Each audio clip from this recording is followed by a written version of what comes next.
Camimizin kuruluş şekli 1985 yılında. O zamandan bu zamana kadar faaliyetlerimizi yürütmek için evvela çocukların eğitimine, Kur'an kurslarına, bunlara mesela dikkat etmekteyiz. Onlarla beraber meşgul oluyoruz.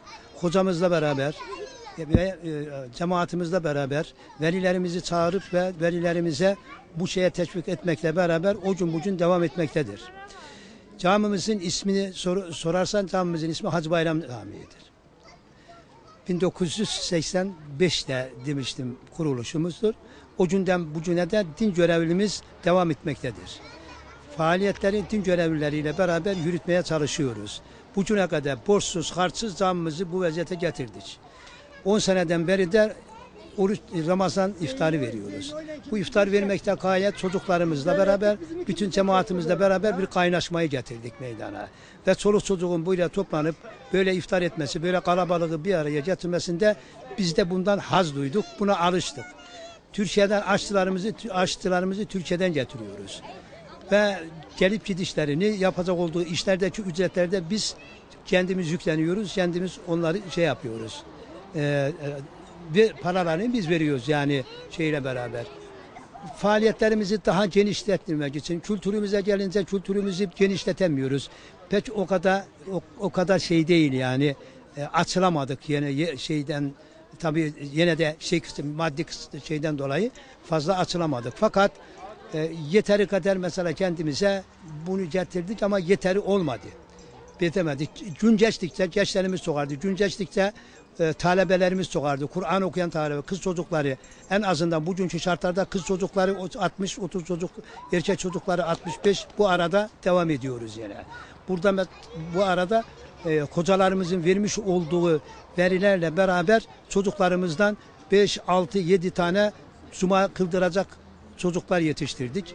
O vaziyetle beraber bu iftarı da sadece bir şey demiyorum da fakat bu kaynaşmayı burada böyle bu vaziyete alıştırdık. Her zamanda her Ramazan geldiği zaman cemaatimiz bunu istiyoruz. Biz de cemaatin imamla beraber cemaatimizin isteğini karşılamak için bazı faaliyetler göstermeye çalışıyoruz. Kermes faaliyetleri yapıyoruz. Bazı şeylere katılıyoruz. Çanakkale kutlamasına, kutu doğumlara bu gibi şeylere de önem veriyoruz. İftar verimiz başladıktan bu tarafa doğru devamlı artmaktadır.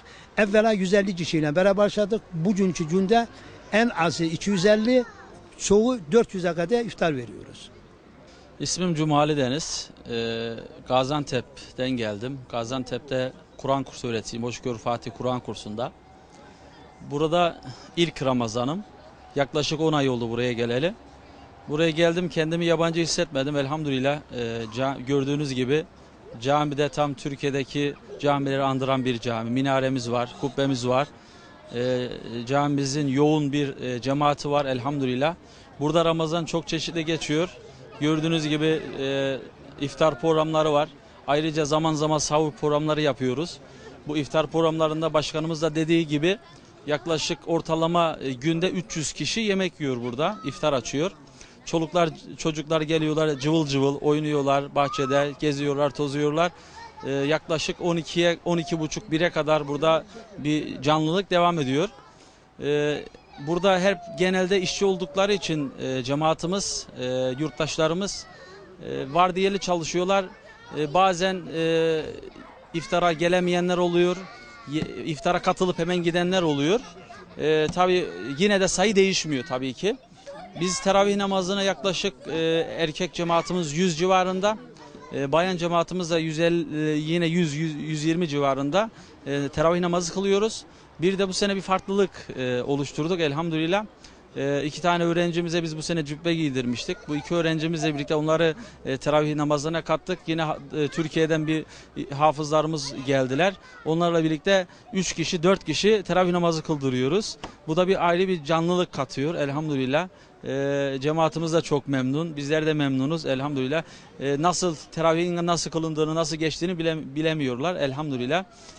Bu Ramazan'ın da inşallah memleketimize hayırlar getirmesini, bütün cemaatimize hayırlar getirmesini diliyoruz.